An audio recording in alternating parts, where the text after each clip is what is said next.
There's just something about getting away to the Smoky Mountains. Step out on a hiking trail, zoom across a zip line, splash at water parks, shop till you drop, and say hello to the statue of our hometown hero, Dolly Parton. Discover the thrill of visiting the Smoky Mountains and reconnect with those you love the most in Sevierville, Tennessee. Learn more at visitsevierville.com. That's visit SEVIERVILLE.com. Welcome to the Boneyard with Steve Robertson. As always, I am your good friend and host, Steve Robertson, here on the Monday edition of the Yard. I'm actually recording at a Monday morning hour. I'm a little bit late doing it, but I went to bed early last night. Just wasn't feeling it, man. And so here we are. So I apologize for those of you that maybe missed the show on the morning drive time, but we'll get back on schedule tomorrow night. Big day for me is I have to write the first chapter in the brand new book, Dog Pile. That's the brand new book that will be coming out later this year about Mississippi State's 2021 college baseball national championship season. It's going to be a lot of work this summer. The good thing is I don't have a lot going on this summer. This was supposed to be my year off. It's weird how life works. It was supposed to be my year off, and I'm going to have 2 books come out this year, and then I've already got plans for one next year that is not related to sports. Not a poetry book, not a sports book, but it's something I'm really excited about. And so I'm the kind of person, though, that I always need something to look forward to. I'm just not a person that kind of goes through life accidentally. I like to always have goals and things that I'm working on and things that excite me. And I'm excited to write this book. And so when I get done with this, I'll feed my dogs and then I'll get to work. And I got to rough out about 15 chapters this month. And you can say, Steve, that's a lot. Yeah, it is. That's the plan. I'm going to rough out about 15 chapters this month, finish up the rest in August, and then that'll give us the month of September to kind of finish the editorial process, and then hopefully we'll push a book out to print in October and hopefully have it in time for you guys for Christmas. That's the plan. So I feel like in many respects that I owe this to you. I think after what we have experienced this year, the historic nature of the 2021 college baseball season, that it requires a remarkable effort. And so I'm going to work hard and get this thing done. I'm very, very excited about it. I've only got a handful of interviews to do. I have kept my interviews throughout the season because I learned some things, in Mississippi State's recent run of athletic success. Once, State beat UConn, there was all this discussion with me and my publisher about if Mississippi State wins the national championship of women's basketball, we wanted to have a book about it. Well, I was kind of unprepared. And so, we lost to Notre Dame. It's kind of like, well, now what do we do? And so the last couple of years, baseball-wise, I have always kind of kept that in the back of my mind that, hey, if we win it this year, I want to be prepared to write a book. And so I've made some notes throughout the season, kept those interviews. And so we're going to utilize that information to put this book together. Of course, we'll do some other interviews from people to kind of get some color about kind of what the season meant. I got to talk to Chris Monas, John Cohen, Ron Polk, and some others. And so we're going to work on that. And it's going to be a lot of work, but I'm going to get it done because I know that you guys want to have an opportunity to have some keepsakes and to kind of commemorate this year. And it's not just about having a shirt. Eventually you're going to lose that shirt or it's going to get torn up in the washer or the dryer. But it'd be nice to have a written record that you can kind of always go back and refer to. And so I feel a sense of obligation. And I think in many respects, this is the book I've been waiting to write my entire life. So I'm excited about that. And again, the name of the book is going to be Dog Pile. Now the publisher is already working, already laying out the cover, already beginning to get some things done behind the scenes to kind of expedite the process a little bit. We're also going to open up pre-orders for this book much earlier than normal. I've probably had about 100 people reach out and say, hey, Steve, where can I pre-order? Well, at this point, you can't. But we're going to get that set up sooner rather than later, and I'll share it. Now, go ahead and understand, when you pre-order, the book's not going to be available until the book's available. So you can pre-order it, go ahead and get that handled. And, of course, all pre-orders are signed. If you want to personalize, I can do that for you, too. So as soon as I have that information, I will share the cover with you guys. I will share the link to pre-order, and then you can begin to kind of make your plans. And so if you pre-order, let's say in August, you're still not going to get the book until, say, late November, December. So as soon as we get it, we'll get it out to you. So understand that before you even pre-order. But also, too, by opening up pre-orders earlier, we'll have an opportunity to kind of estimate, how many books need to be in that first run of printing. We'll cover all that. And, of course, we've got bookstores left and right that are already saying, hey, listen, we're going to order, hundreds of copies as soon as this thing is out. We expect this book to do exceptionally well. But understand, it will be late this year around the holidays before this book is available. You'll be able to lay your hands on it. I know many of you want to buy them for your family for Christmas. And so, because of that, I'm going to give you an incredible effort. I understand what this is all about. And I also understand, too, the time of year it is. So going to be a lot of work done, going to be a lot of late nights, not going to have any interruption in the Boneyard or any interruption in the content production over at Gene's page. And so it's going to be a busy summer for you, boy. Now, the other book that's already out is Blooms of Oleander. That's that book of poetry that I wrote. It's doing exceptionally well, much better than I anticipated. It's back on the Mississippi bestsellers list, has been every week since release. And so it was released on June 7th, and then it became eligible for the bestseller list the next week. And so it's been on there every single week. If you're looking for that book, which is pretty easy to find, you can order it through your local bookstore. You can get it on Amazon.com. You can get it through BarnesandNoble.com, Books A Million. If you want signed or personalized copies, you need to take care of that by going through Bookmart and Cafe. Now, I am going to be at Turn Row Books July 15th. That's coming up later this week. I'll be there from 5 to 7. So if you live in the Mississippi Delta or you're going to be in the Mississippi Delta this week, make plans to attend. It's Turn Row Books July 15th from 5 to 7. We'll make a drive over there. We'll have the book signing. We'll go get some cool food there at the Crystal Grill. Excited about it, man. It's like I'm not going to do a lot of dates for Blooms of Oleander. Of course, things will be very, very busy. During the holiday season, be a lot of book signings back then, which require a lot of travel. And listen, I enjoy getting out and meeting you all. It's not just, hey, well Steve's going to go, sell some books. The bigger part of this is for us to kind of be able to celebrate our mutual accomplishment here and watching the Bulldogs win a national championship. And so I have so much fun when you guys come out. It's a lot of fun for me, and I hope it's fun for you. The only thing that I can promise you is my hair will be longer, and I'll probably have more tattoos than when you saw me last, which reminds me, get a lot of people say, hey, Steve, when are you getting your national championship tattoo? It's going to be Friday. And so once I get it, I'll tweet out a picture. I'll put it on Facebook, whatever. And, hey, if you want to get the same tattoo, that's cool with me. I won't have my feelings hurt. But I'm excited about this. I've had some people reach out and say, hey, I've never gotten a tattoo before, but I'm going to get one. So I'm doing my best to normalize tattoos. I'm not the only one, of course. It's become kind of commonplace. But it means a lot to me that so many people have reached out and said, I'm going to get one too. It's my first one. Never thought about getting one in my whole life, but I'm going to commemorate this moment in my life and get the tattoo. So that's kind of an update on what's going on with me. Got a lot to talk about. First round of the Major League Baseball draft is in. We're going to talk about that, kind of preview the rest of the draft and kind of where we stand with all of that. No real surprises at this point of the negative variety. A couple surprises, I guess, on the positive variety, but it's way too early, and I mean way too early for people to say, oh, well, that guy's definitely coming to school. You don't know that. You absolutely don't know that. There are a lot of guys out there that say, hey, I'm going to have $3 or $4 million to sign. And then when you're faced with, hey, it's a $2 million deal, how are you going to turn that down? And it's easy for us to say kind of selfishly, so yeah, well, that guy should go ahead and come on to school. He'll be a first rounder next year. I mean, you risk injury, you risk, maybe a reduction in play. There's a lot of factors involved in this. So you can rest assured, there are some guys that haven't been drafted that will be drafted that are going to sign. So I'm going to preview some of that a little bit later in the show. Got a really cool top 10 list.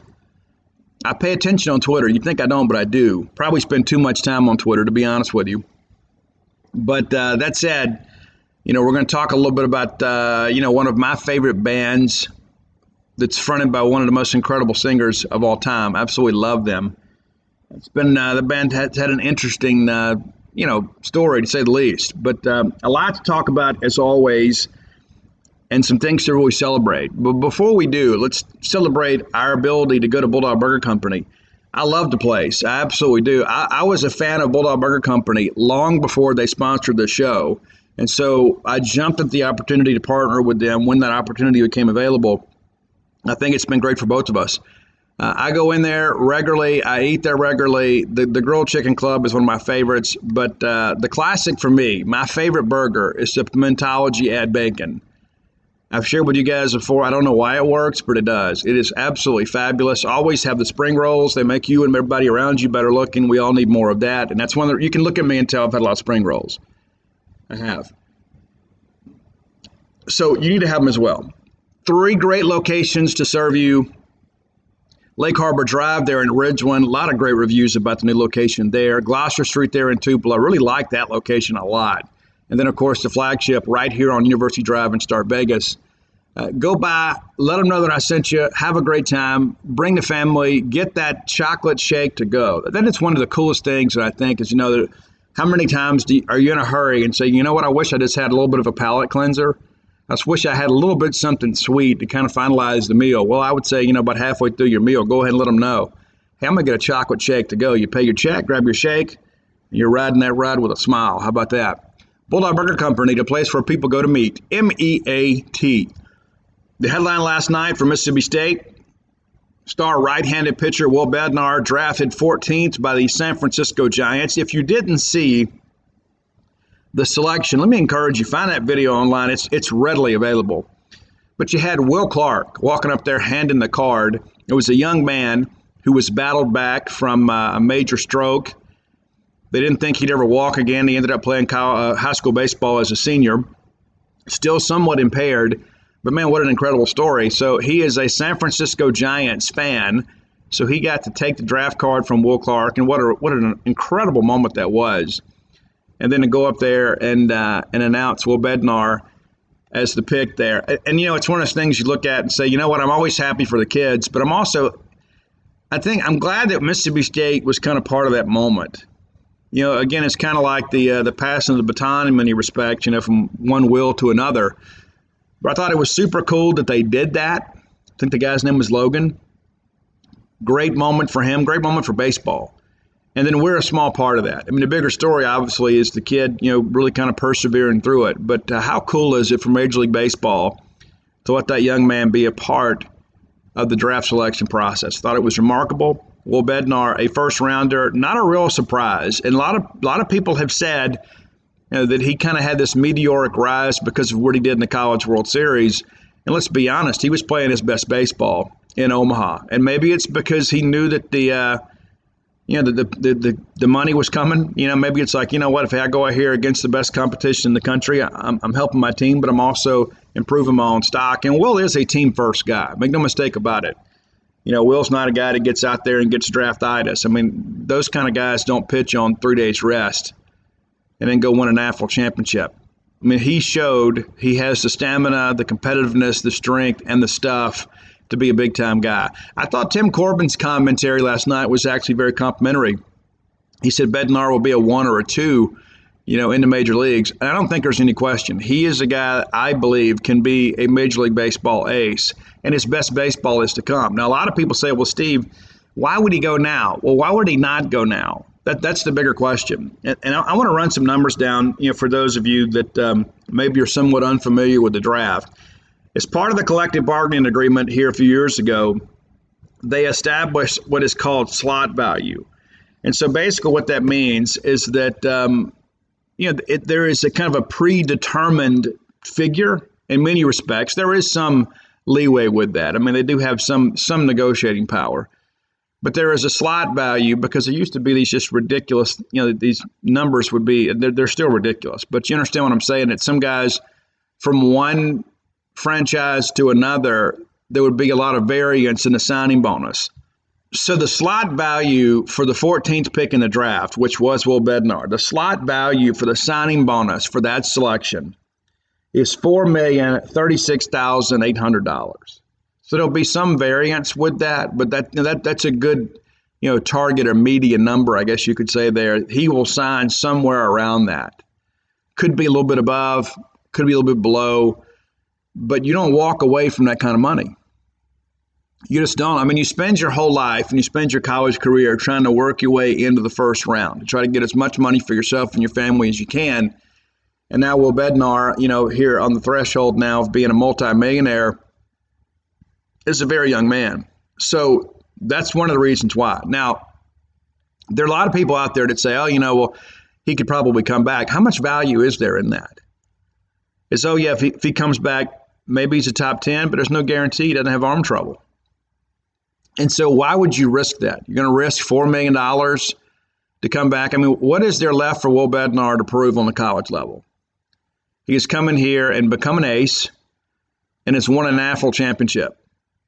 And then there's some prospect fatigue that comes up. I mean, look at Kumar Rocker, who went 10th to the Mets. And I actually think that's a really good fit for him. But, Kumar is a guy that has kind of been on the scene now for 3 years, and everybody has had a first-round grade on him basically since he hit, the field at Vanderbilt. But what happens over time is people begin to kind of pick your game apart. And Kumar Rocker is an absolute monster. And we beat him for a national championship. That doesn't in any way diminish, his potential as a Major League Baseball prospect. He is a guy that I think is phenomenal. Chris Lemonis said one of the best to ever pitch in the college game. There's some truth in that. But he falls to 10, and you can think, too, it's one of those things, you begin to kind of work through this thing. Jack Leiter goes number 2 to the Rangers, and we're going to break a little more of this stuff down lately. But, State took on a lot of first-rounders and beat most of them. But, Kumar is a guy, too, that, hey, had he been eligible to come out last year, he might have been the first pick in the draft. But he comes back, and he didn't do anything to hurt himself. The thing that I've always heard is the reason that Leiter would go ahead of Rocker is because of the ability to repeat the motion. Leiter is a machine out there. This is a guy that basically every pitch tunnels. Everything comes out with the same arm speed, out of the same arm slot. It looks like a fastball. It wipes out like a slider. It fades in like a changeup. It's like everything he throws there's some deception involved in it. And so everybody has said from the outset of this season that Jack Leiter would probably go before Rocker, just kind of for that very reason. It's a very compact delivery. It is very mechanical. And I don't mean that in a negative way. I mean just because of the fact that he is so consistent in how he handles things. Rocker's a little different. Rocker sometimes tries to out-athlete you a little bit. Sometimes he'll change his arm slot a bit. But, it's a complete power arm there. But, if Will Bednar comes back, I don't know that he has that move-up ability like maybe Jack Leiter had.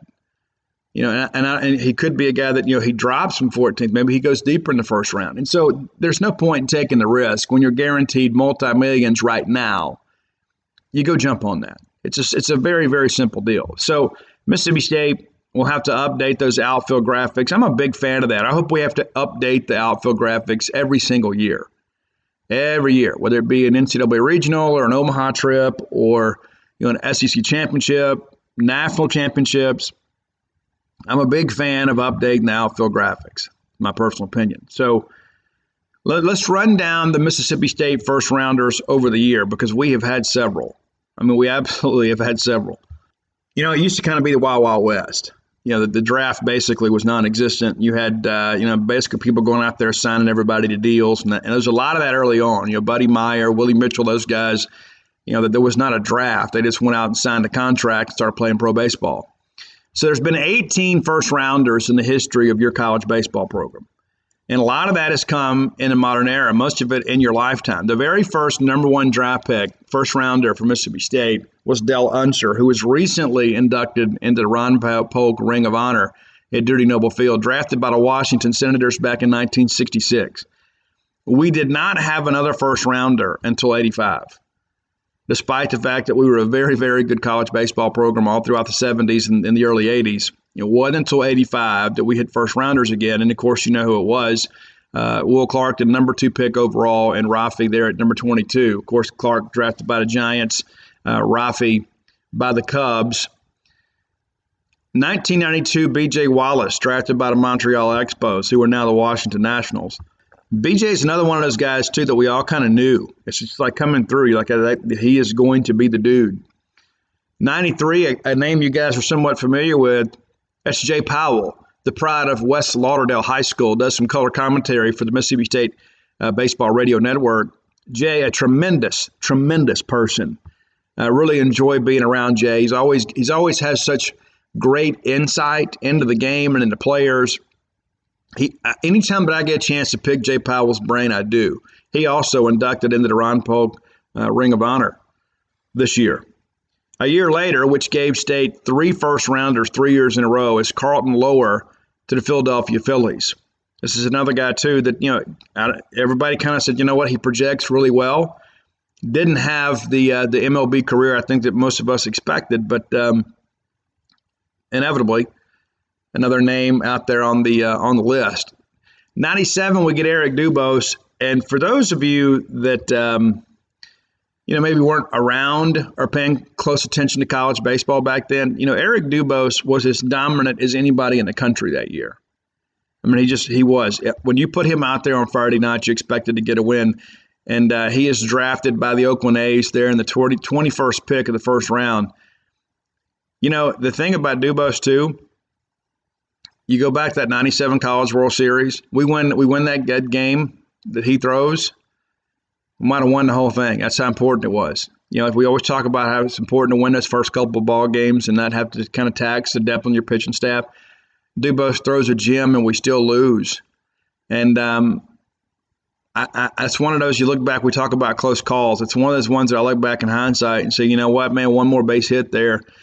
We might have had it back then. But the good thing is we don't have to talk about it as what-ifs anymore because we're national champions. 1999, Matt Ginter, 22nd pick to Chicago White Sox. Ginter's another guy, too, that when he was on in college, he was unhittable. And this is a guy, too, that could get under bad angles. And he was kind of ahead of his time in many respects. Ginter's a guy that's had some big innings for Mississippi State. Come back in 2003, and it's Paul Mahalam, the number 8 pick by the Pittsburgh Pirates, one of the highest picks ever in Mississippi State baseball history. Mahalam also recently inducted into the Ron Polk Ring of Honor. Paul's a guy that bounced around a long time, but, man, that guy put up some major innings. It was in the show for a long time. Turned down money to come to Mississippi State. He was a guy that was drafted relatively high and turned it down because it had always been his dream to be at Mississippi State. He was as good as anybody in the country on Friday night. He was one of those guys, too. If he got up and had a good breakfast, it was going to be a long day for you. 2007, a compensatory pick in the first round. This is a comp pick, but it's Ed Easley, listed as a first rounder. Goes a little bit late. They kind of limited some of the comp picks. Ed Easley, also the Johnny Bench Award winner, named the best catcher in the country that year, drafted by the Arizona Diamondbacks. Ed, another one of those guys, too, that when he was behind the dish, you kind of knew that your pitchers could have confidence to kind of throw that breaking ball in the dirt. They could be a little more aggressive trying to get swing and miss because Easley was an absolute wall back there and also a very good offensive player. 2012, one of the great comeback stories in Mississippi State baseball history. It's Chris Stratton with the 20th pick to the San Francisco Giants. Chris, currently a member of the Pittsburgh Pirates organization. Stratton had that great freshman year, and then the sophomore year really struggled. Bounced back as a junior and was absolutely phenomenal. It's just like it all kind of came together for him. Stratton had some really big moments against LSU. He beat them as a freshman, came back there and really deserved to win as a junior. Got a standing ovation. We ended up losing that ball game in extra innings down at Alex Box. But, Chris is one of those guys that kind of became a big game pitcher.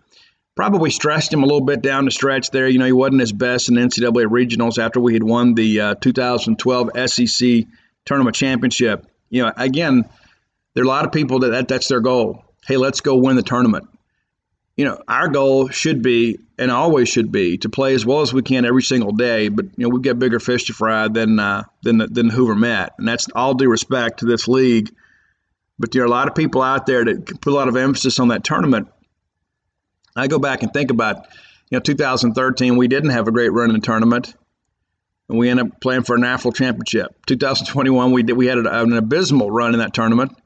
We won a national championship. Ray Tanner, when he was in South Carolina, he absolutely could not care less about the SEC tournament. And that just doesn't mean anything when you win it all, right? And it's almost like a punchline nowadays.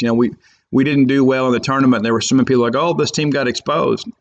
Guys, we didn't go over there and play with any intensity. It's as simple as that. What does it matter now? 14 teams in this league, only one team can win the SEC tournament. Only one team can win a national championship. Which would you rather have? I know which one I'd want. the one that we got. All right, 2013, speaking of that 2013 team, Hunter Renfroe, a guy that a lot of people didn't even expect him to come to college. The story that I heard is that Hunter Renfroe, basically they were on the phone late after the Mississippi games and reached out to John Cohen and staff and said, hey, does he still have an offer from you guys? Because there were some people in his family just felt like he would benefit from the college experience, and maybe perhaps he wasn't ready to go on the road as a young guy that grew up right there in Copiah County outside of Crystal Springs. And so we kind of got him, I don't want to say by default, but we got him because he wanted to be a Mississippi State Bulldog and needed a little more seasoning, and he kind of recruited us. We had recruited him throughout the process, but I think most people had kind of considered it a lost cause. Everybody figured he was going to go early in the draft, and then, right as we got down to it, he goes, you know what, I'm not going to go. I'm going to go to college. Comes to Mississippi State, has a phenomenal junior year. Struggled a little bit for a while to pick up spin early in his career. Kind of got it all together as a junior and doing some good things right now. He's with the Padres for a while, and I guess he's with the Rays now. I think that's right. No, he's with the Red Sox now. He's bounced around a little bit, so you have to forgive me, for that. My hope is that he'll find a home there in Boston. I'm a Hunter Renfroe fan. I really am. I mean, I think that he is a guy that can hang around for a while, and he's been there for a while already, but I still think his best baseball is to come. All right, let me get back on my tab here. Got a lot going on. Dakota Hudson. People forget Dakota Hudson in 2015. If memory serves me correct, he threw 12 innings. 12 innings. Then he comes back and becomes the Friday night guy in 2016 on the SEC champion team for Mississippi State. Becomes the first-round pick of the Cardinals. Doing a great job for them. He's kind of been up and down a little bit, between the majors and AAA there. But this is a guy that's got some big things in front of him, and one of the last picks in the first round that year. But you know what? Still a first-rounder. 2017, Brent Rooker. First rounder to Minnesota Twins, and you may recall the Twins had drafted him the year before, much deeper in the draft, and he had a decision to make. He comes back, and the Twins go get him, and Rooker, of course, just really beginning to scratch his potential, the surface of his potential. It's a guy that hits a baseball with a lot of anger, for sure. Brent's amazing. 2019, Ethan Small, taken by the Milwaukee Brewers, and I don't know if you saw, he pitched in the Futures game, I guess, here recently. Closed the thing out. And Ethan's the guy, too, that had Tommy John surgery. People forget that. We had that awful year when it seemed like the entire pitching staff had Tommy John. He was one of them. He came back. He didn't have the same velo, but he really learned how to pitch. He was routinely hitting close to 100, as a freshman. We weren't sure what to make of him. And the next thing you know, he has Tommy John, and he comes back, and the spin rate on that fastball just really kind of changed, the perception of him. Ben McDonald and I talked about that in Omaha. Is that, he said Ethan Small is really one of the first guys when you really first started hearing about spin rate. It used to all be about velo. And then Ethan Small was the guy who was like, hey, yeah, he's really deceptive with that fastball. And the fastball plays up because of the spin rate. And now all of a sudden that's all anybody talks about at analytics when it comes to spin rate and that sort of stuff. But Ethan Small kind of on the on the beginning of that era of Major League Baseball. And last year, of course, stayed with two first-rounders, Justin Foscue, Jordan Westburg. Foscue finally back in the order after 7 weeks away. Hits a home run in his first at-bat. Westburg hit a tank the other day, Oppo Taco for him. Foscue last night on Twitter telling everybody to go to college. So, guys, go play college baseball. Go play college baseball. And, man, it's like we talk about, all year long. We're like, man, maybe some things missing on this Mississippi State team. Man, what if we had Foscue and Westburg, probably would have run away with this thing. We won it anyway. It's crazy to think about that 2019 team at Mississippi State. I mean, it really is. Cole Gordon's the guy that kind of reinvented himself, and he's in the minors, Double-A with the Mets now. Jake Mangum, of course. SEC career hits leader. Ethan Small, a first-round draft pick. Jordan Westburg, Justin Foscue, both first-round draft picks. Dustin Skelton in the draft, that they're doing some good things now. I mean, it's like you start working around this thing and you start realizing, how great that team was. And look back in hindsight, I mean, it's like I don't know that we could have beaten Vanderbilt. Back then, Vanderbilt seemed to have had our number. That's a great Mississippi State team. But I don't know if we'll get the full acclaim for that. I think in many respects, maybe the team accomplishments are overshadowed by what Jake did, and that's not what he would want. But I think when you look at the talent available on that team, and I had so many people in Major League Baseball circles tell me that Jordan Westberg was going to be a first rounder. Heard it over and over and over again. And he was. There's a lot of guys that get selected on projectability, and Westberg has that great arm, had great bat speed, struggled at times to hit the inside pitch, but he gets picked. And now Will Bednar. So that's your first rounders.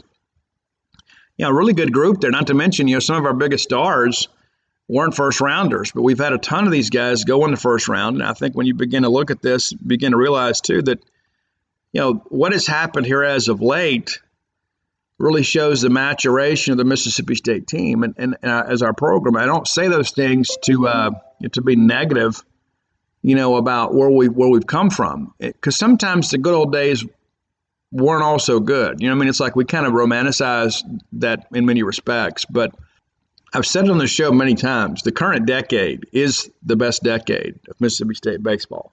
There's no question about it. And this is just further proof of that. You just go back 2012. Think about this, 18 first rounders. And then since 2012, we've had 1, 2, 3, 4, 5, 6, 7, 8. So 8 of our 18 first rounders have come in the last 9 drafts. There's a decade again, right? These are the glory days of Mississippi State baseball. And that's not in any way whatsoever to diminish the 1980s or the 1990s in any respect. But we need to appreciate where we are and where we're going. We hadn't just kind of reached the pinnacle and just said, okay, all right, well, we're kind of content to go back. No. We want to be that dominant baseball team every year. We want to be a team that's in contention to go to Omaha every year. We want to be a team that's in the national championship conversation every year. That's the reality of the Mississippi State goals. And when you go out and you begin to produce first rounders regularly, and let's not forget JT Ginn was a guy that came back too and actually made more money by coming to school. Granted, he was a little bit banged up when he was here, and I love JT. I love his family. They're absolutely wonderful people. But, when you start seeing these guys come to college and then start cashing these 7-digit checks, that helps recruiting. Now, we've had some signees as well, because that's the level at which we recruit at. We're kind of competing with MLB to get players. But when you've got guys that elect to come to school and improve their lot in life, and they develop and turn themselves, in many respects, like Justin Foskey was undrafted out of high school, completely undrafted in a 40-round draft, and then he's the 14th pick in the draft. You don't think that guy benefited by going to college? Absolutely did. Now, that may be an extreme situation, but you saw some of that last night. There were a handful of first-rounders that were undrafted out of high school. And the next thing you know, they get into college ranks and they develop and get stronger and they begin to learn the game. And next thing you know, they're making big money. And so these are the things that really help your recruiting. It's not just facilities. It's not just coaching. It's because every kid that is a college baseball prospect thinks, where can I go where I can be developed and turned into a big leaguer? Where do I go?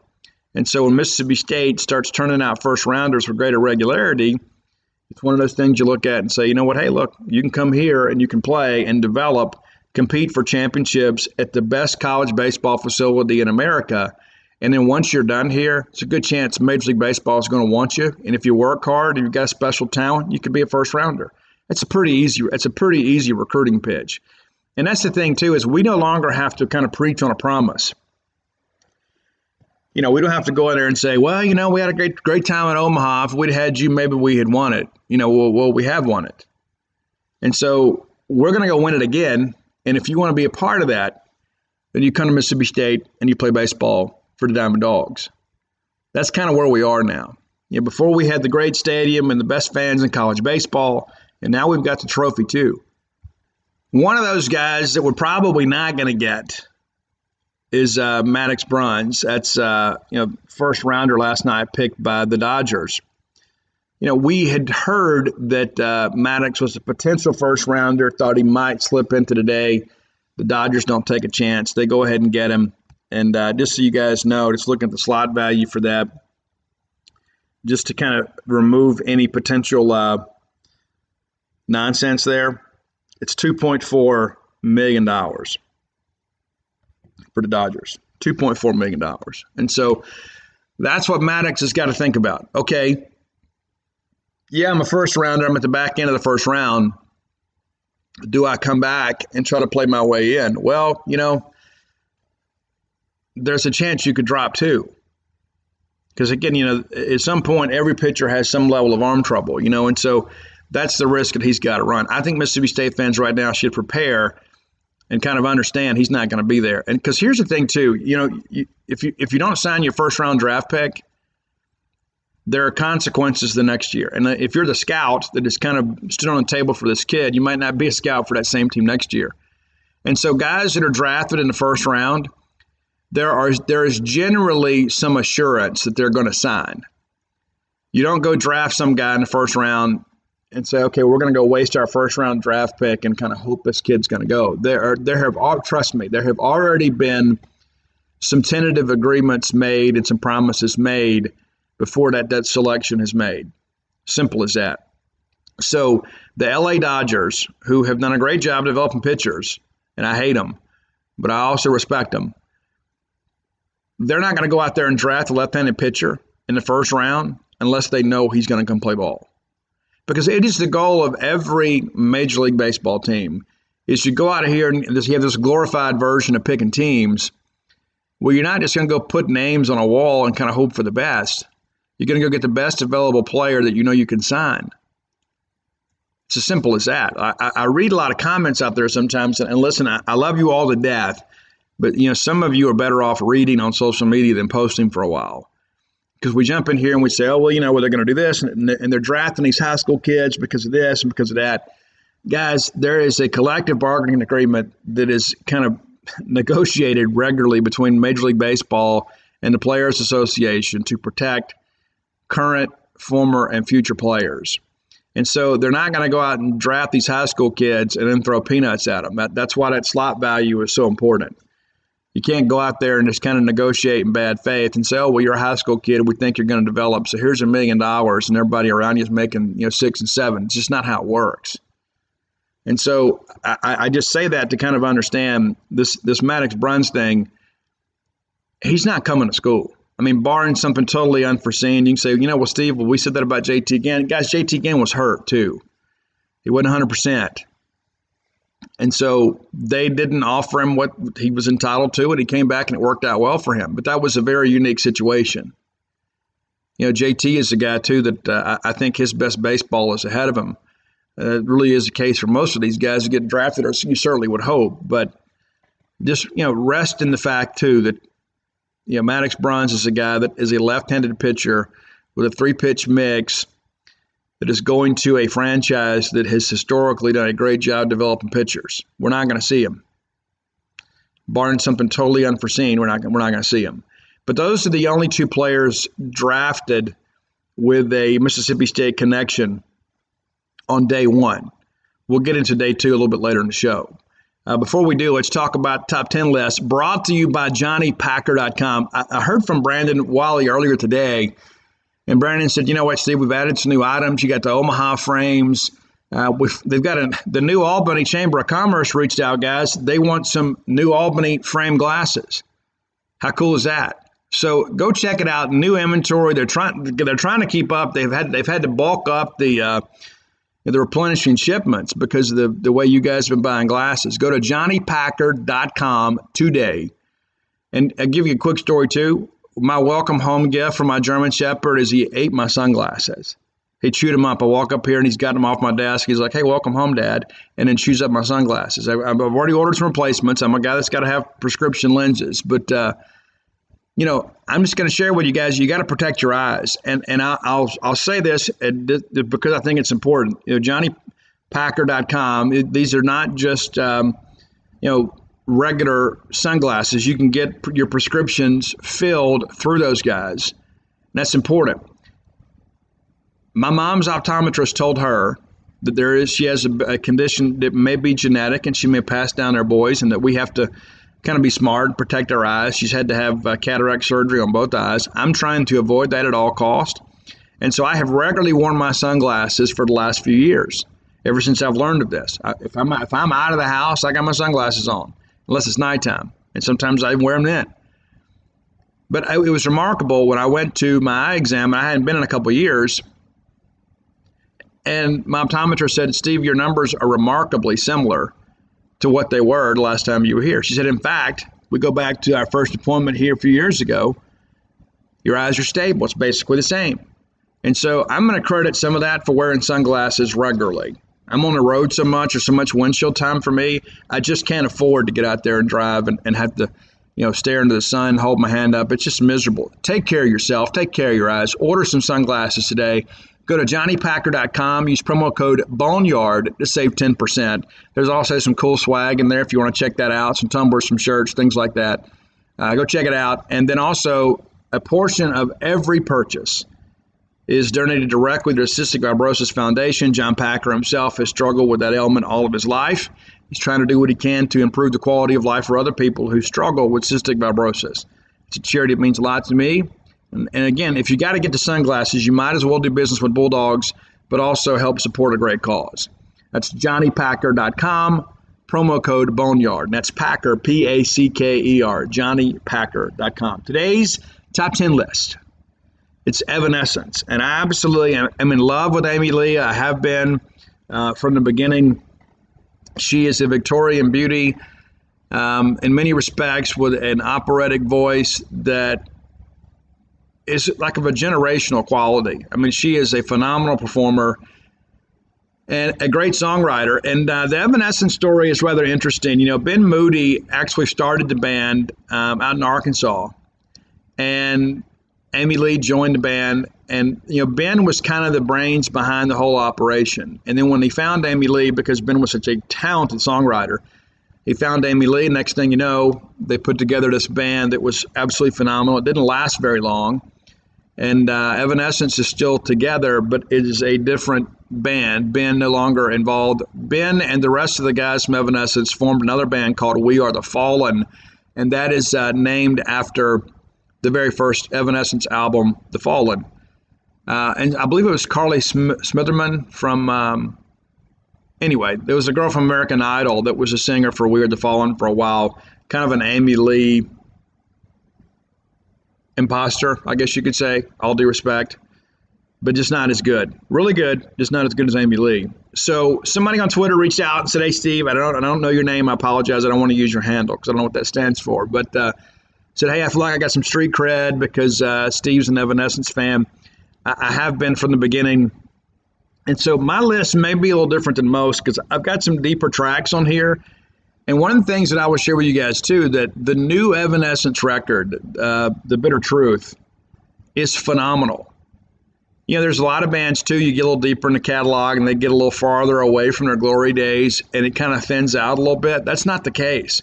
Now, Amy went out and did like a dance album a couple years ago and it just didn't work for me. And I know, listen, as a person that loves to create and kind of do their own art, I get it. Sometimes you got to express yourself in other ways. I didn't get the dance stuff. I didn't. And I'm a dance guy. Maybe it's just because of the context. I like my Amy Lee in a box, I guess, the Evanescence box, but didn't work for me. But The Bitter Truth is phenomenal. There is not a bad track on there. I think it is the best album probably since The Open Door, which was the second album, which is kind of, the tail end of all the Ben Moody stuff.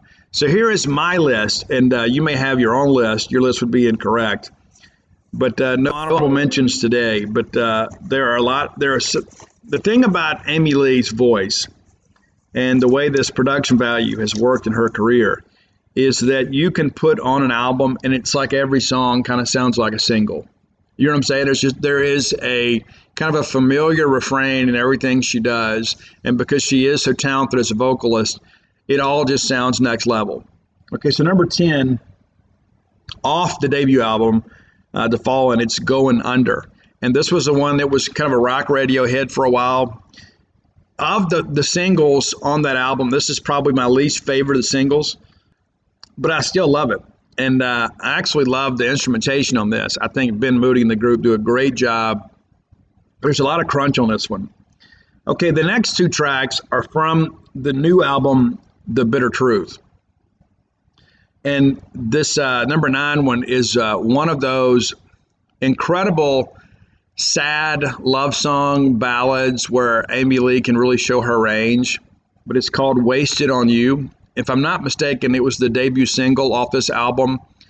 You know, you pull up on Apple Music and it doesn't have a star next to it, but it doesn't mean that it's not a great song. I think there's actually a video for this. Wasted on You, tremendous song. And again, I think it really shows you, the vocal range of Amy Lee. Number 8, The Game Is Over. Also off The Bitter Truth. They've had a couple of singles. The Game Is Over, to me, I think has a little bit of that familiar crunch that we had, maybe in the early 2000s with them. It's not just, the piano and operatic stuff. There's a little more crunch to this one. And there's a little bit of that electronic in the background. So it's kind of like the symphony of the Amy Lee experience. You've got her great operatic voice.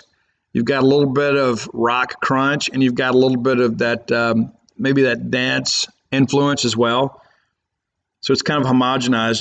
There's just something about getting away to the Smoky Mountains. Step out on a hiking trail, zoom across a zip line, splash at water parks, shop till you drop, and say hello to the statue of our hometown hero, Dolly Parton. Discover the thrill of visiting the Smoky Mountains and reconnect with those you love the most in Sevierville, Tennessee. Learn more at visitsevierville.com. That's visit SEVIERVILLE.com. Want to look 10 years younger? We recommend Short North Dental for your whitening and brightening needs because nothing is sexier than a man with a great smile. Check out the newest gallery in the Arts District at shortnorthdental.com because dentistry has never looked this good. In many respects. Number 7, this is a deeper track off the debut album. I don't know that many people would pick this one on their top 10. I absolutely love this song, and I think it should have been a single, but it's called Tourniquet. And it's not just because of the fact that it's a kind of a play on words about drugs and whatever, but it's one of those deals too. It's about kind of the personification of a person in many respects that you become addicted to. So there's like a codependency element to it. And I dig the track. I think the music is phenomenal. From the album Lost Whispers, number 6 is Missing. This is, again, another one of those songs that really shows off Amy Lee's vocal range. It is a ballad. And it is one of those things you kind of look at and you kind of begin to wonder, is this real? It's like, is there a real person behind this? Or is this like, some studio creation created by computers? And it's absolutely real. Number 5, from the self-titled Evanescence album. I've got this weird thing about bands that have self-titled albums after they're established. I kind of get the debut album being self-titled. I don't get it. It throws me off. You know what I'm saying? And maybe I'm wrong about that, but self-titled albums like halfway through your career are weird. And so I'm sure that wasn't Amy's decision, but there is a song on that album that I think is absolutely phenomenal, and it's called Lost in Paradise.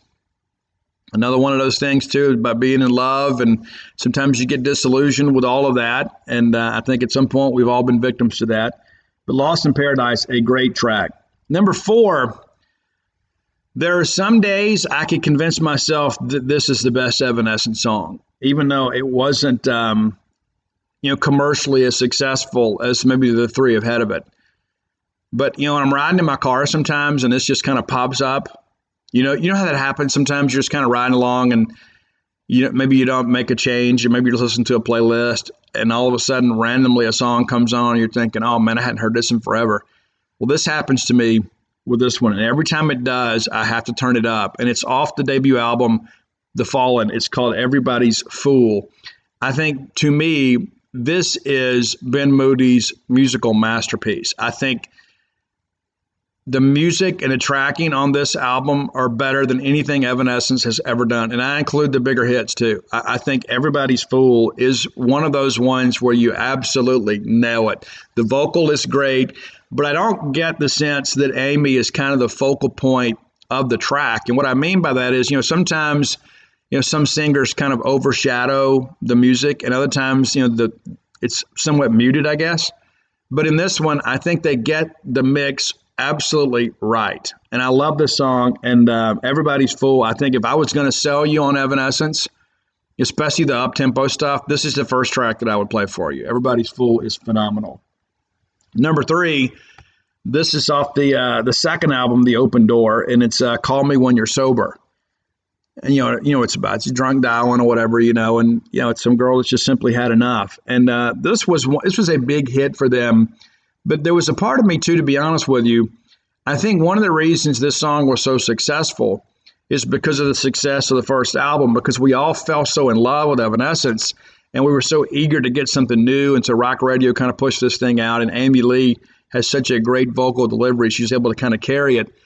I don't think that lyrically, Evanescence has had an album anywhere close to the first one. And I think, this Call Me When You're Sober is a little bit of a carryover deal from the first album. But I do dig the track. I think you guys will like it too. Number 2, the one that started it all. And as other people would say, you know what, Steve, I don't know. It's true. It's Bring Me to Life. And when this thing was released as a single, it was absolutely everywhere. Absolutely everywhere. And it was because it was so innovative. That was the thing, is like, okay, we're kind of used to female singers, but who is this? What an incredible mix of talent. I mean, you've got this crunch and you've got this great rock track, and then there's this girl that looks like she's from a different day and time, and she's singing over this, and she hits those big notes, and she's got just enough grit in her voice too, where she has some rock cred. It's phenomenal. But again, if you were alive then, you know exactly what I'm talking about. You couldn't go to the store without hearing Bring Me to Life. I mean, it was phenomenal. It was everywhere. But to me, the number 1 song, and I think this is the quintessential Evanescence song, and I think it has a great mix of who they are and who they were. And it is, in my mind, it is the saddest love song of all time. And I'm a sucker for sad ballads. I am. But this one, and maybe it's because Amy Lee in the beginning of this just has this incredible lullaby type quality. And then by the time you get to the end of the song, I mean, you just feel like you've been on a roller coaster ride. And so it opens up, with this, almost a whisper of a vocal and this great piano played by Ben Moody. And it goes to to this great band kind of closing the song out. But it is an incredible song. And I had read one time that Ben Moody, the song is about a relationship, but that he had just lost his grandfather, and a lot of the emotion from that, who his grandfather had been especially supportive in his life, that this kind of was the child of that grief, that this song came from that. And I think that there is some authenticity in all of that. I think that's the great thing about music and about art, is being able to elicit emotion from your readers and listeners. And I think that absolutely happens here. It's that line at the end of the song. I get choked up even now, when I sing along to it, when it says, though you're still with me, I've been alone all the while. All along. It is a phenomenal song. My Immortal. I don't know how anybody in the world could like this song. It's just one of those songs that I just look at and I think this is a classic. It's one of the best songs of my life. There's no doubt about it. It's My Immortal by Evanescence. I hope you enjoyed the list. And listen, if you were an old Evanescence fan, like if you maybe haven't listened to them since they left the radio, you owe it to yourself to go listen to The Bitter Truth. Listen to the Spotify list or the iTunes list today, and I think you're going to dig Wasted on You and The Game Is Over. But you owe it to yourself. Maybe when you're on a road trip and you're bored and want something fresh, listen to that Evanescence record, The Bitter Truth. Came out last year. Absolutely phenomenal work. And again, their best album, in my opinion, since The Fallen. There you go, the top 10 list, Evanescence. If you have ideas for a top 10 list, reach out, let me know. I'm on all forms of social media at Scout Steve R. If you're not following me on Twitter, you're failing at life. Come hang me out with me. Sometimes I need your support. Our next segment of the show brought to you by closewithblair.com. That's Close with Blair. That's BLAIR.com. Close with Blair. I have known Blair for many, many years. He is a senior loan officer with Fairway Mortgage, recently named in the top 1% nationally. How cool is that? So you're not just dealing with a fly-by-night guy here. This is a mortgage professional, a guy that knows how to get things done.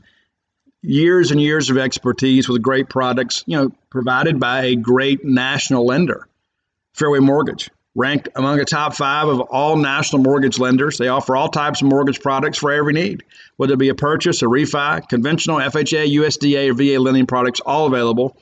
There's also specialized renovation products. So maybe you want to take on that fixer-upper, right?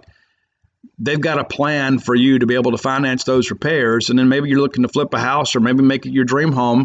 They can help that become a reality. Blair is licensed in Mississippi and surrounding states, Louisiana, Alabama, and Tennessee. Investment properties, second homes, primary residences. He can do it all. Been in the game for 21 years.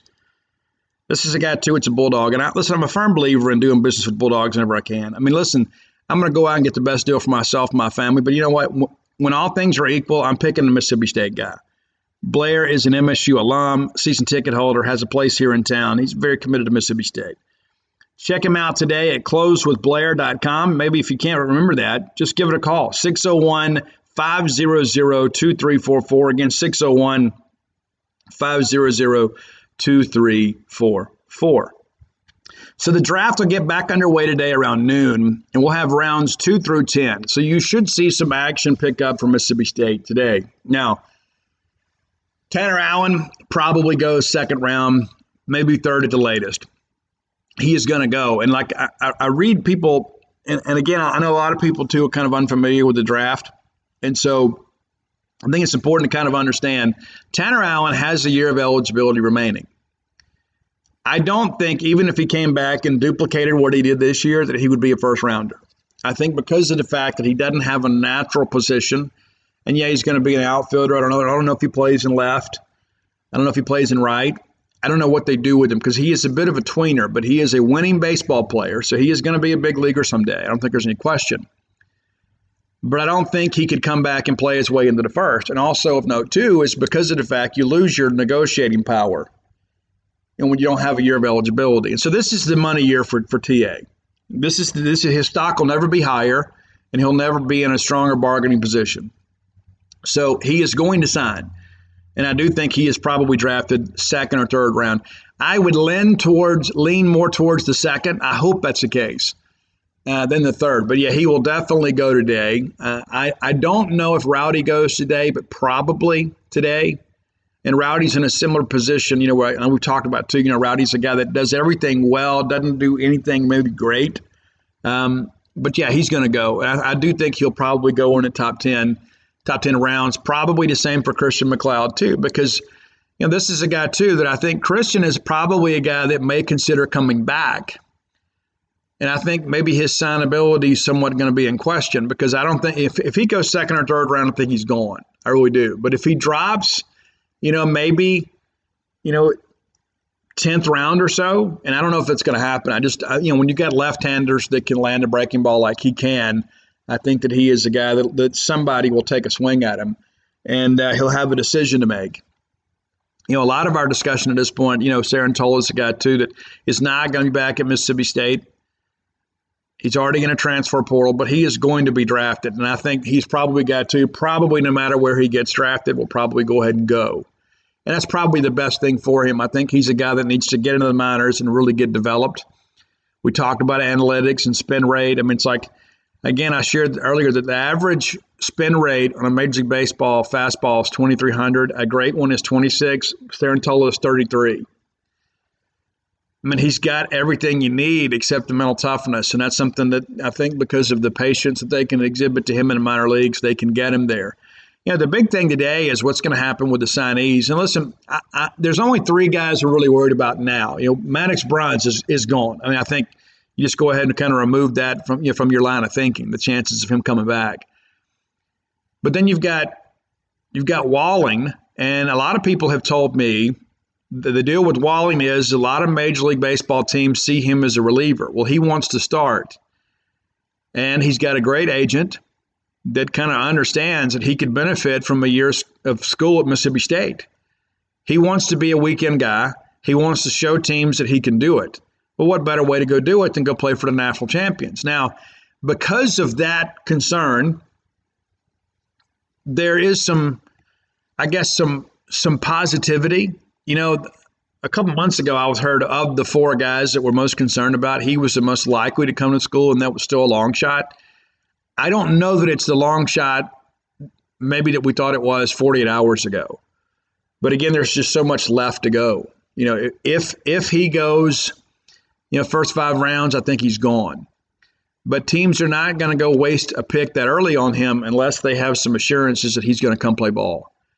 But if he wants to prove that he can be a starter on the major league level, then he needs to go to Mississippi State and do it. He's out there playing junior college baseball. And obviously, listen, I had a son that played JUCO baseball, so I know what it's all about. You got some guys, even at that level, that don't belong out there.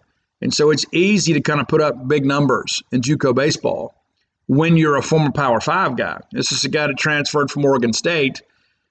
They're to East Oklahoma. And so if there are questions about his stock as a starter, then the best way to alleviate that is to come to school. And he would still have another year of eligibility to work with.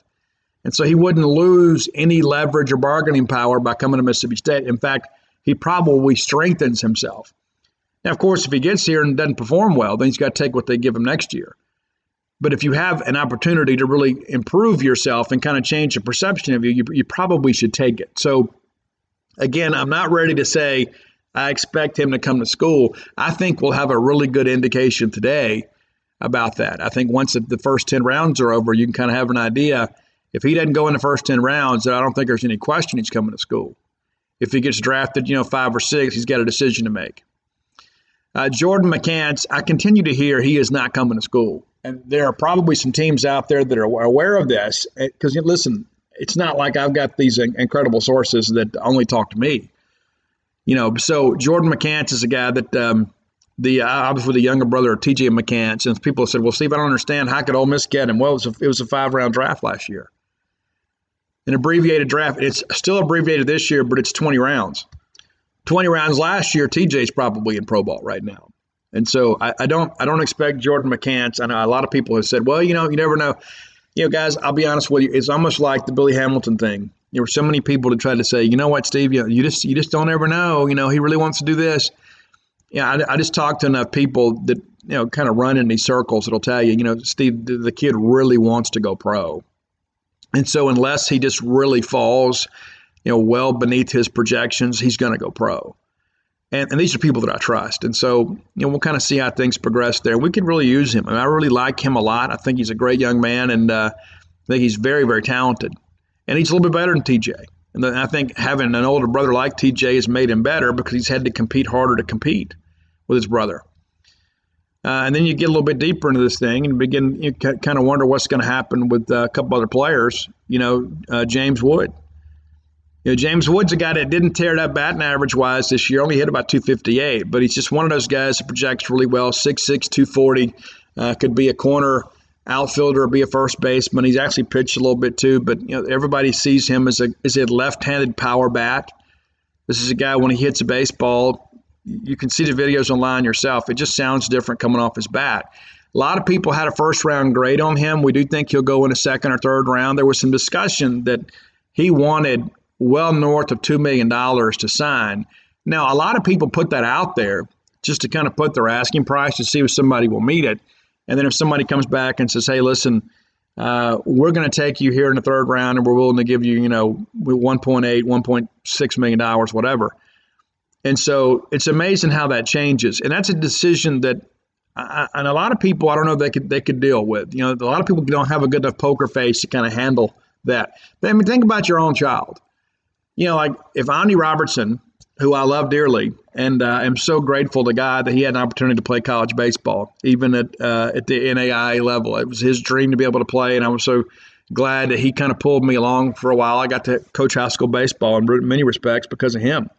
But to make a long story short, when it's your child and you think about how hard you've had to work and all the things you've had to put up with. And listen, there was a time I had 4 young kids at home, and the day before payday, you kind of hold your breath when you go to the ATM. I've been in that situation.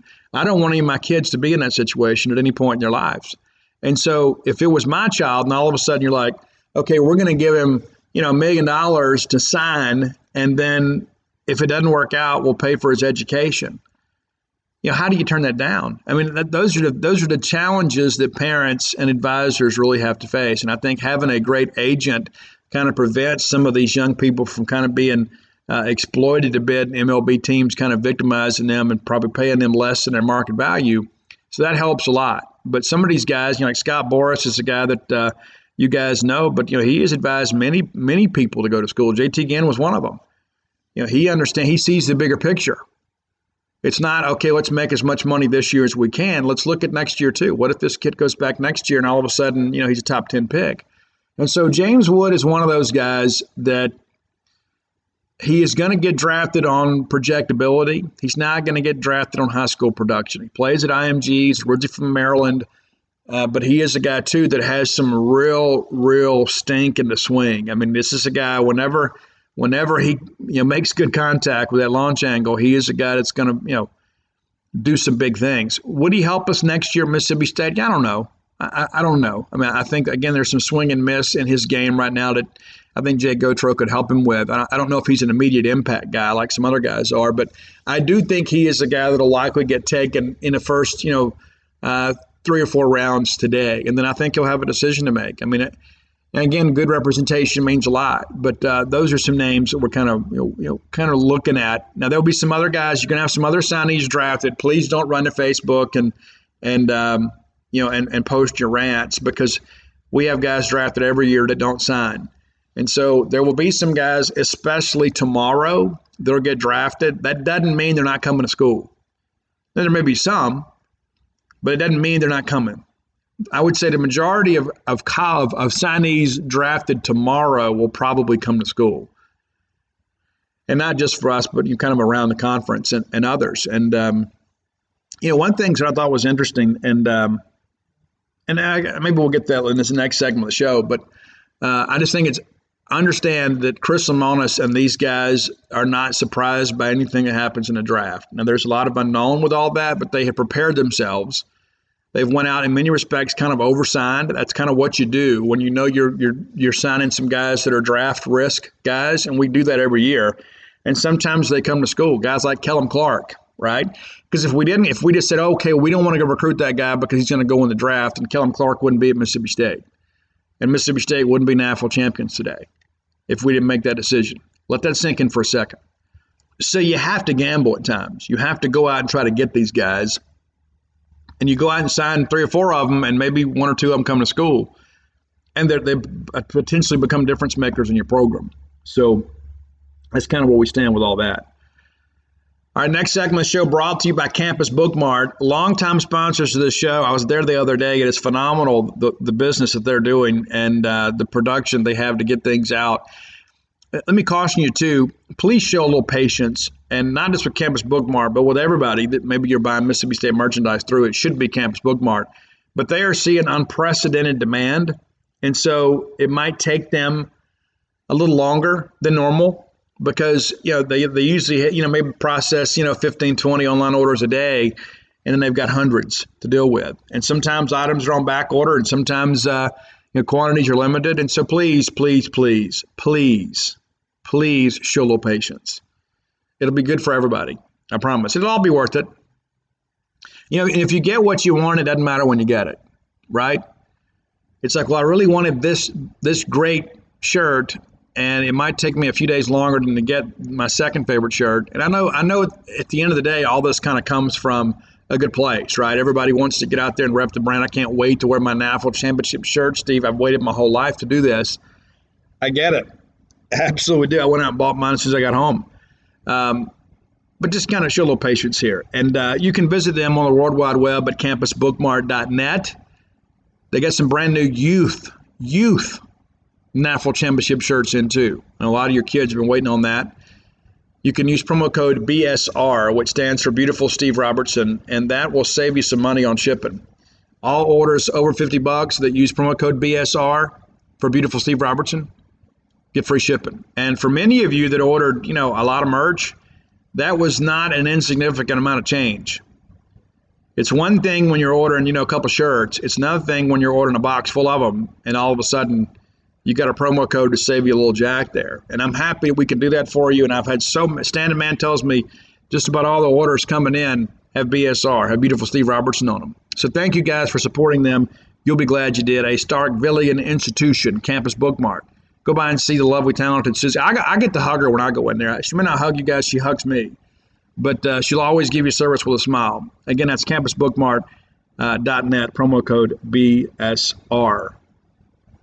Few observations about the first round, too. I mean, there are some names and some programs missing from this list. And I'm going to run down this for you, too. Of course, Henry Davis, the first pick from Louisville, and then Jack Leiter from Vandy. Then you had a couple of high school guys taken. Colton Cowser out of Sam Houston. We played them in the Frisco Classic, and he was phenomenal. I mean, he was the toughest out of the weekend, and I was surprised to see him go as high as he did. But good for you, Colton. Jordan Lawler was signed to Vanderbilt, and so Jordan, go enjoy Arizona. Thank you very much. Then we had a run on a couple of high school players, and then Miami of Ohio had a starter, Sam Bachman, taken by the Angels, and then Kumar goes the next pick to the Mets. And then again, you've got another little run on high school players. Then we get to Will Bednar, and so pretty good run there in the first dozen or so for high school players, mainly shortstops, and you've got a catcher or two in there as well. The next college player was Matt Mclean from UCLA taken at 17, and then Michael Mcgreevey by UC Santa Barbara at 18. Ole Miss represented in the first round by Gunnar Hoagland at 19. And again, we've talked about this stuff before. It's like nobody's really scared of Tommy John anymore. They're just not. I mean, at some point, all pitchers have arm trouble, but they're just not scared of it. I know a lot of people thought, oh, it ruined him. Actually, Gunnar Hoagland comes back and actually gets drafted a little bit higher. And had he not been injured, probably even more higher than that. But nobody's scared of Tommy John. And, of course, Nikhazy didn't go. Some people have him with a second-round grade. I really like Nikhazy's game a lot. But I do think that, Hoagland probably is the better prospect long-term. And to be honest with you, as a Mississippi State guy, I'm glad to see those two guys kind of move on. You guys are really good. Let's see here. Let's get a little bit deeper in this. Eastern Illinois has a guy. How about that? Shortstop Trey Swinney goes to the Yankees. And then Jordan Wiggs from Kansas State. A lot of people expected him to be among the first left-handers taken. He was. Gavin Williams, big mammoth, 6'6", 240-pound pitcher from ECU. Good pick for them. And then Ryan Cusick is a pitcher out of Wake Forest. And then Max Muncy is a guy that was drafted by the A's multiple times. How weird is that? Florida had some guys that were recruits that went, but not actual players. And a lot of people talk about Judd Fabian. Let me run down here too. I guess you close out the first round with high school guys. A lot of people talk about Judd Fabian. Here's the deal with Judd. Judd Fabian doesn't scare anybody anymore. Early in the year when he's hitting all these tanks, everybody's like, oh my gosh, this guy's going to be the Golden Spikes winner. And I think by the end of the year, he's hitting about 240. And if you make a mistake and he connects on a fastball, he doesn't project especially well. He just doesn't. Now, is he a guy that could get into the minors and learn to pick up spin and be a guy that is more than just a clubber? He absolutely could. But he's got a huge number on his asking price.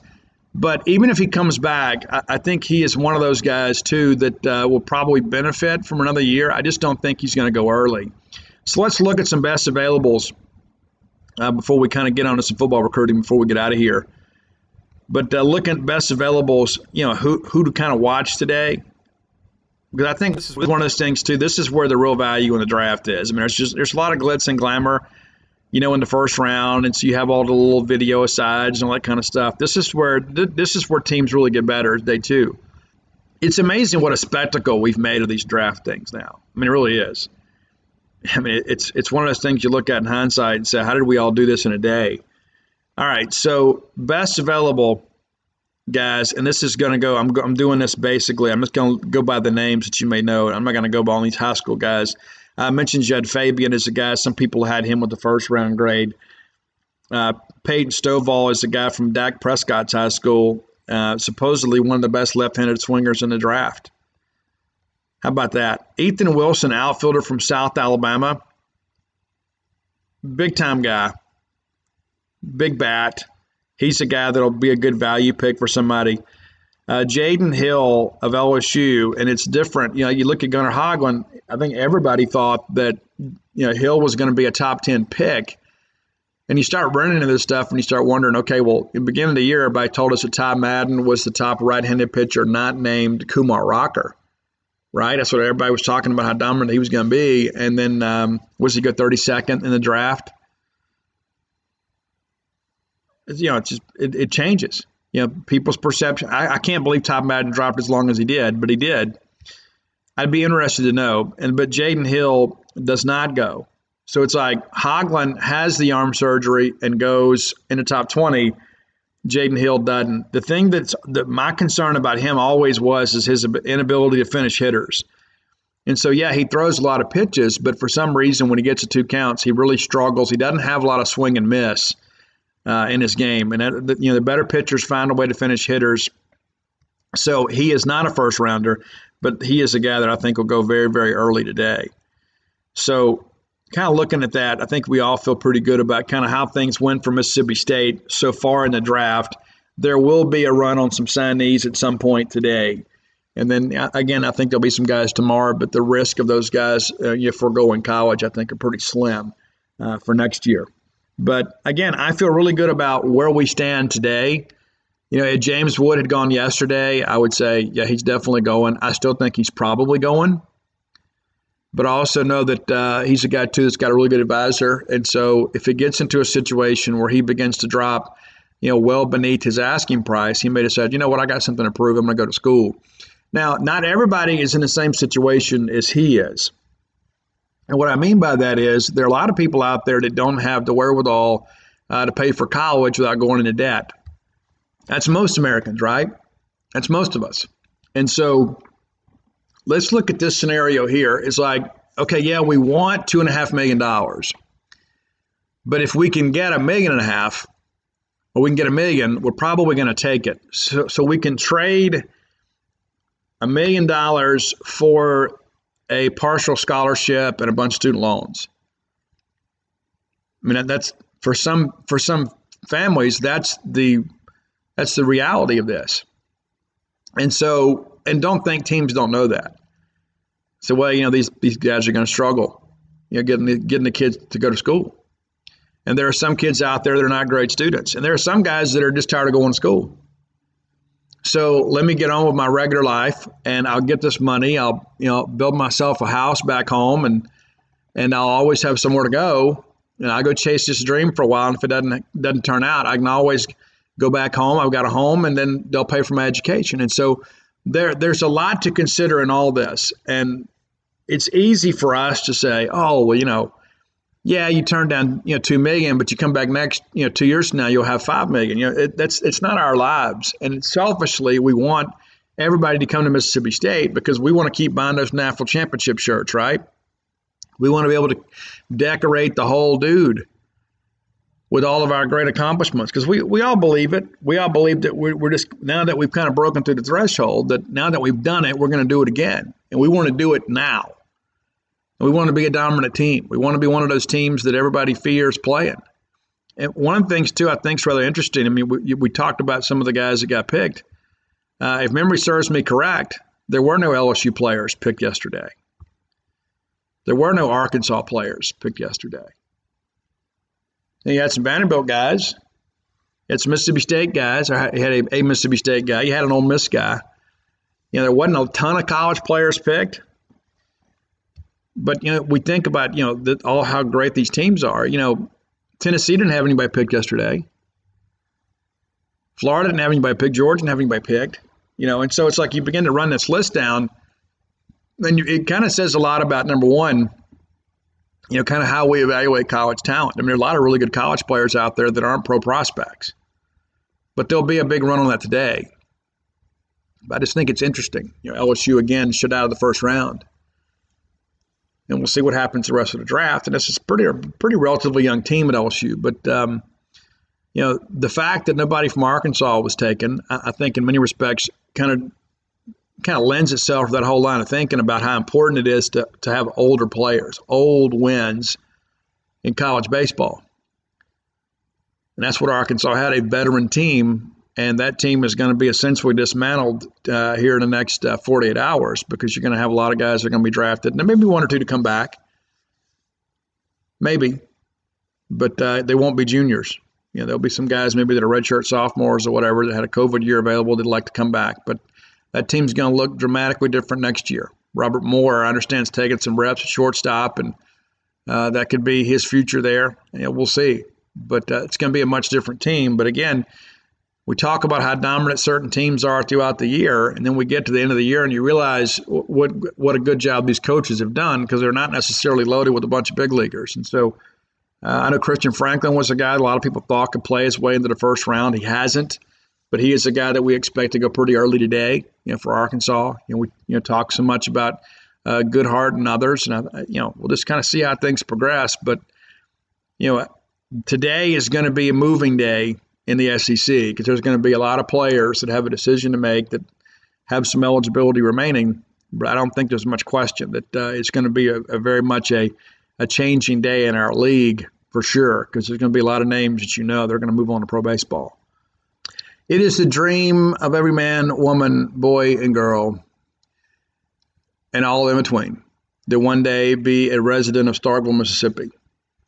I believe that in my heart. I believe that it is the dream of every person to one day be a part of this wonderful community that I call home. So many great places to eat, great things to go do, ball games to go watch. I love it here, and you will too. If you've considered moving to Starkville, let me encourage you, give our friends at Portico a chance. A lot of positive reviews out of there, man. They only got a couple houses left in phase 1. Phase 2, we're starting to get some things done there too, so that'll be rolling along here pretty soon. Portico is a great place to raise a family. It is a great place to have maybe an investment property or perhaps kind of your home away from home. Very easy to get to. You turn off 82, like going towards campus on 12, the very first right will take you to home. It's Pat Station Road. It becomes Garrett Road when you cross over Old West Point Road. Next thing you know, there's your new neighborhood. Houses, 2-bedroom, 2-bath, 4-bedroom, 4-bath, the great walking trail. It's just a great neighborhood. And the great thing is it's close enough to town for convenience, but kind of far enough away. You're a little bit away from the hustle and bustle, but you're a mile from campus. Think about how cool that would be. Think about that long drive you're making now, even if you live in the Jackson area or even the greater Tupelo area. You're thinking, I got to get in that car and make that drive back after the ball game, follow that traffic. No, not if you live in Portico, you don't. It's that simple. You come out the backside of campus, you get right back on 12, boom, you're home. Everybody else still fighting that traffic to go get on 25. Not you. You're home. And listen, I've told you guys before, I live out in the sticks, and I'm happy being out here because I'm kind of reclusive anyway. You wouldn't know it to look at me. But, when I'm writing and I'm working on books and that kind of stuff, I kind of like having my privacy. And anybody that drives up my driveway is either lost or delivering a package that one of my girls had bought. But be that as it may, if I was moving to Starkville, Portico would be the first place I'd go look. Go check them out today. Give our friend Brooks Bryan a call. Brooks knows a few things about Omaha. Brooks is a great friend of mine, and he'll be a great friend to you because it's not just about doing business, man. It's about finding a great place for your family. And you guys know I'm a big proponent of doing business with Bulldogs. There's not one bigger than Brooks Bryan. How about that? Give Brooks a call today, 601-416-8075. Again, that's 601-416-8075. He might even tell you about the time he robbed a home run against Washington to send us to Omaha in the College World Series. How about that? All right, so there is some changes in the recruiting landscape right now. Some guys that State has been on but maybe has not necessarily prioritized.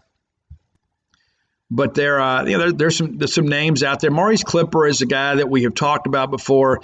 He took an unofficial visit to Mississippi State, recently committed to Tennessee. I understand that one's over.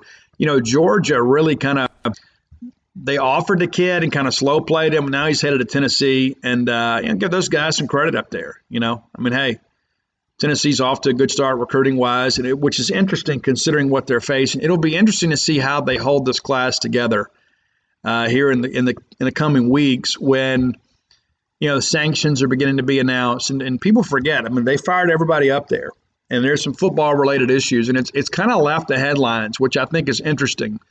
We dealt with some of that here in the state of Mississippi with the Ole Miss case, but it's like there's just not as much talk about this Tennessee thing. Jeremy Pruitt was fired. Have we forgotten that? And there were coaches involved, with some of the malfeasance. That's the allegations anyway. And so, but nobody's really talking about it. Everybody's like, oh, man, look what they're doing there, doing a great job.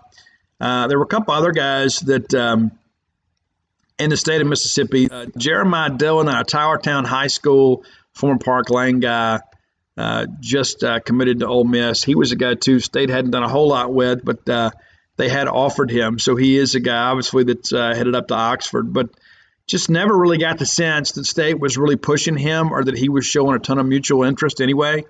And then former Mississippi State commitment, Jacarius Clayton, commits to Ole Miss, a surprise to nobody. And, again, I think he is a very good player. I don't think that he is a difference maker. And I don't care what you say. We've all got our own opinions. I will not be talked out of this. His future is on the offensive line. I just don't think he's quick twitch enough to play defensive line in a Southeastern Conference. Now, does he deserve the opportunity to try that? Absolutely. Absolutely does. But and I'm going to say this too, and this may hurt some feelings, and that's okay too. What does Ole Miss know about a defensive line? I mean, honestly, when you look at our history and look at our pedigree and look at how State has produced defensive linemen over the years, and you look at how Ole Miss has not, they don't know a good defensive lineman when they see him. And so, again, I think Jacarius Clayton's a good player. I don't think he's a defensive lineman. Now, based on their inability to develop defensive linemen over there, he may go over there and play. But I just don't think that is where his future is. I mean, that's the thing, too.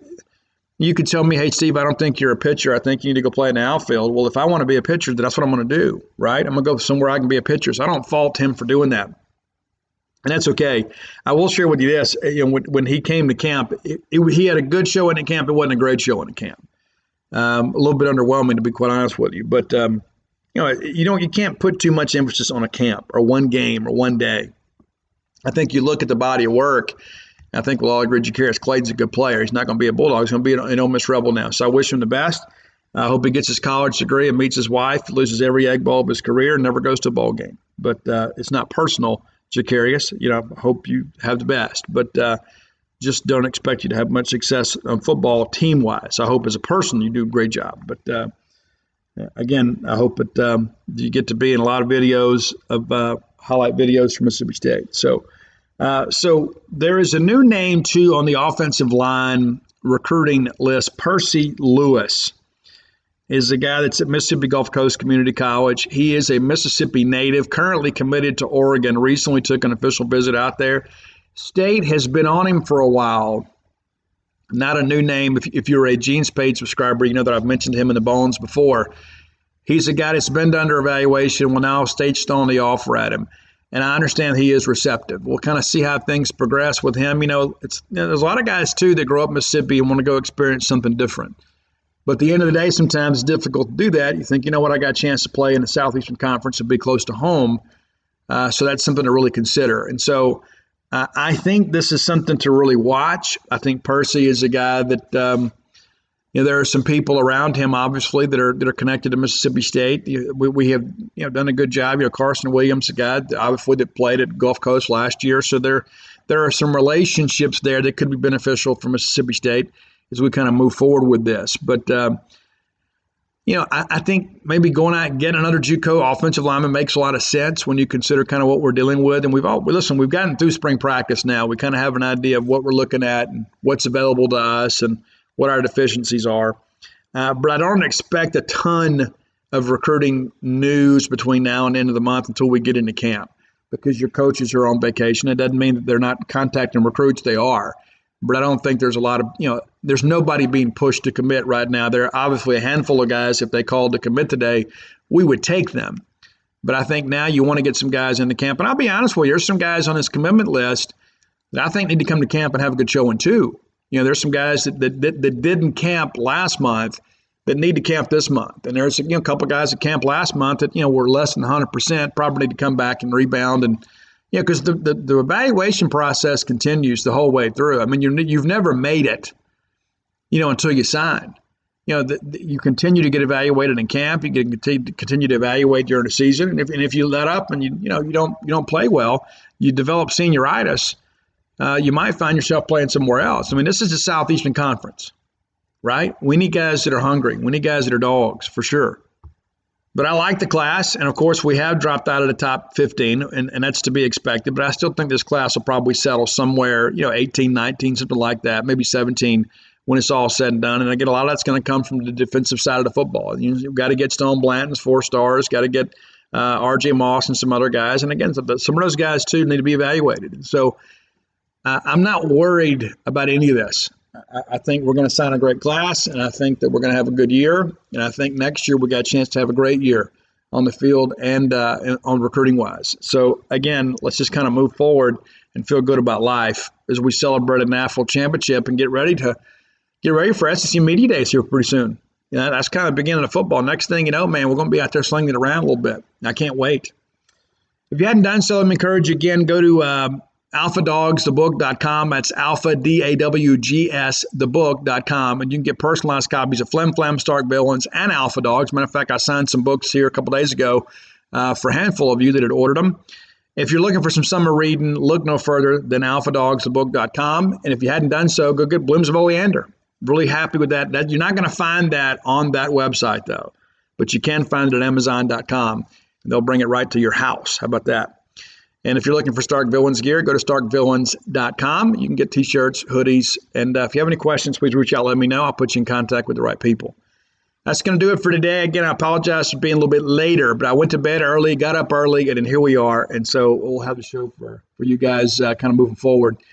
I don't know if I can keep up the late night schedule very often, but I've done it for a long time. And now that my kid doesn't have school and that sort of stuff, I got a ton of writing to do, as you guys are well aware. I'll get to work on that this afternoon.